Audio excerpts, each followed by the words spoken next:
ನಮಸ್ಕಾರ ಸ್ನೇಹಿತರೆ. ನಾನು ಒಂದೇ ಒಂದು ಚಿಕ್ಕದು ಮನೆಮದ್ದು ಹೇಳ್ತೀನಿ ನಿಮಗೆ. ಆ ಸ್ಕಿನ್ನು ಚೆನ್ನಾಗಾಗೋದಕ್ಕೆ ಖಂಡಿತ ನೀವು ಮಾರ್ಕೆಟಲ್ಲಿ ಯಾವುದೇ ಕ್ರೀಮು ಹಚ್ಚಕ್ಕೆ ಹೋಗಬೇಡಿ, ದಯವಿಟ್ಟು ಹಚ್ಚಬೇಡಿ. ಏನು ಗೊತ್ತಾ, ನೀವು ಮಾಡಬೇಕಾಗಿರೋದು ಇಷ್ಟೇ ಸ್ನೇಹಿತರೆ. ಸಿಂಪಲಾಗಿ ಮನೇಲಿರೋ ಕೊಬ್ಬರಿ ಎಣ್ಣೆ ತೊಗೊಳ್ಳಿ. ಕೊಬ್ಬರಿ ಎಣ್ಣೆ ತೊಗೊಂಬಿಟ್ಟು ನೈಟ್ ಮಲಗ್ತಿರಲ್ಲ ಆವಾಗ ಫುಲ್ ಮಸಾಜ್ ಮಾಡ್ಕೊಳ್ಳಿ. ಚೆನ್ನಾಗಿ ಮುಖಕ್ಕೆಲ್ಲ ಫುಲ್ ಮಸಾಜ್ ಮಾಡಿ ಮಲ್ಕೊಳ್ಳಿ. ಬೆಳಗ್ಗೆ ಎದ್ದ ತಕ್ಷಣ ನೀವು ಅಕ್ಕಿ ಹಿಟ್ಟು ಅಷ್ಟೇ, ಅರ್ಧ ನಿಂಬೆ ರಸ, ಸ್ವಲ್ಪ ಅರಿಶಿನ, ಇದಿಷ್ಟು ಬೆರೆಸ್ಬಿಟ್ಟು ಅಪ್ಲೈ ಮಾಡಿ. ಹಾಫ್ ಆನ್ ಅವರು ನೀವು ಸ್ನಾನಕ್ಕೆ ಹೋಗ್ತಿರಲ್ಲ ಅದಕ್ಕೆ ಮುಂಚೆ ಅದನ್ನು ಬಳ್ಕೊಂಡು ಅರ್ಧ ಗಂಟೆ ಮುಂಚೆ ನೀವು ಮುಖ ತೊಳೀರಿ, ಅಷ್ಟೇ ಸಾಕು. ತುಂಬ ಚೆನ್ನಾಗಾಗುತ್ತೆ ಸ್ಕಿನ್ನು, ತುಂಬ ಗ್ಲೋ ಬರುತ್ತೆ, ತುಂಬ ಚೆನ್ನಾಗಿ ನಿಮಗೆ ಫೀಲ್ ಅನಿಸುತ್ತೆ. ಮೊದಲಿಗಿನ್ನ ನೋಡಿದ್ರೆ ಬೆಟರ್ ಅನಿಸುತ್ತೆ. ನೀವು ತಿನ್ನೋ ಆಹಾರನೇ ನಿಮ್ಮ ಸ್ಕಿನ್ ಮೇಲೆ ಬರಬೇಕು ಸ್ನೇಹಿತರೆ. ಅದೇನಾಗುತ್ತೆ ಗೊತ್ತಾ, ನೀವು ಮಾರ್ಕೆಟಿಂದ ತೊಗೊಂಬರ್ತೀರಲ್ಲ ಆ ಕ್ರೀಮೆಲ್ಲ ಸ್ವಲ್ಪ ಕೆಮಿಕಲ್ ಬೆರೆಸೇ ಇರ್ತಾರೆ. ನೀವು ಎಷ್ಟೇ ಬೆಲೆ ಬಾಳೋ ಕ್ರೀಮ್ಗಳು ತಂದ್ರೂ ಅದರಲ್ಲಿ ಒಂದು ಸ್ವಲ್ಪನಾದರೂ ಇದು ಕೆಮಿಕಲ್ನ ಬೆರೆಸೇ ಇರ್ತಾರೆ.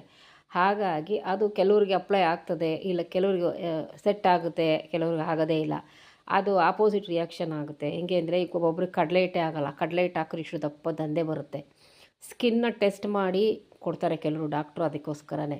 ಹಾಗಾಗಿ ಕೆಲವ್ರಿಗೆ ಕಡಲೆ ಹಿಟ್ಟೇ ಆಗೋಲ್ಲ, ಕೆಲವರಿಗೆ ಅಕ್ಕಿ ಹಿಟ್ಟಾಗಲ್ಲ, ಡ್ರೈ ಸ್ಕಿನ್ ಇರೋರಿಗೆ ಅಕ್ಕಿ ಹಿಟ್ಟಾಗಲ್ಲ. ಹಾಗೆ ಸ್ಕಿನ್ ತಕ್ಕನಂಗೆ ನಿಮಗೆ ತುಂಬ ಡ್ರೈ ಸ್ಕಿನ್ ಇದ್ದರೆ ಕಡಲೆ ಹಿಟ್ಟು ಬೆಳೆಸ್ಬೋದು. ಡ್ರೈ ಇಲ್ಲ ಆಯಿಲಿ ಸ್ಕಿನ್ ಇದ್ದರೆ ಧಾರಾಳವಾಗಿ ಅಕ್ಕಿ ಹಿಟ್ಟು ಬೆಳೆಸಿ. ಇದಿಷ್ಟು ಹಾಕ್ಕೊಂಡು ನೀವು ಚೆನ್ನಾಗಿ ಮಸಾಜ್ ಮಾಡಿ ಇದು ಅರ್ಧ ಗಂಟೆ ಮುಂಚೆ ಅಪ್ಲೈ ಮಾಡಿ ಸ್ನಾನ ಮಾಡ್ಕೊಳ್ಳಿ, ಸಾಕು. ಮತ್ತು ನೀವು ತಿನ್ನೋ ಆಹಾರಗಳು ತುಂಬ ಒಳ್ಳೆಯ ವಾಟರ್ ಕಂಟೆಂಟ್ ಜಾಸ್ತಿ ಇರಲಿ ಅಷ್ಟೇ. ನೀರು ಚೆನ್ನಾಗಿ ಕುಡಿಬೇಕು. ಒಳ್ಳೆಯ ಆಹಾರ ತಿಂದರೆ ಆ ಆಹಾರ ನಿಮ್ಮ ಫೇಸಲ್ಲಿ ಬರುತ್ತೆ. ಒಟ್ಟು ನೀವು ಹಾಕೊಳ್ಳೋ ಅಪ್ಲಿಕಬಲ್ ಈ ಆಯಿಂಟ್ಮೆಂಟ್ಗಳೆಲ್ಲ ಖಂಡಿತ ಜಾಸ್ತಿ ಹೊತ್ತಿರೋದಿಲ್ಲ. ರಿಯಲ್ ಗ್ಲೋ ಅಂದರೆ ಏನು ಗೊತ್ತಾ, ವಾಟರ್ ಕಂಟೆಂಟ್ ಇರೋ ಆಹಾರನ ಜಾಸ್ತಿ ತಿಂದ್ಕೊಂಡು ಸ್ಕಿನ್ ಮೇಲೆ ಅದು ಬರ್ತಾ ಇರುತ್ತೆ, ಗ್ಲೋ ಆಗ್ತಾ ಇರುತ್ತೆ. ನೀವು ತಿನ್ನೋ ಆಹಾರದ ಮೇಲೆ ಡಿಪೆಂಡ್ ಆಗುತ್ತೆ. ಅಷ್ಟು ಬಿಟ್ಟರೆ ನಾವು ಎಂತೆಂಥ ಕ್ರೀಮ್ ತಂದ್ರೂ ಏನು ತಂದರೂ ಪ್ರಾಣೇ ವರ್ಕ್ ಆಗೋಲ್ಲ ಸ್ನೇಹಿತರೆ. ಇದಂತೂ ಖಂಡಿತ ಸತ್ಯ. ಹಾಗಾಗಿ ಹೇಳ್ತೀನಿ, ದಯವಿಟ್ಟು ಮೇಕಪ್ಪು ಜಾಸ್ತಿ ಮಾಡಬೇಡಿ.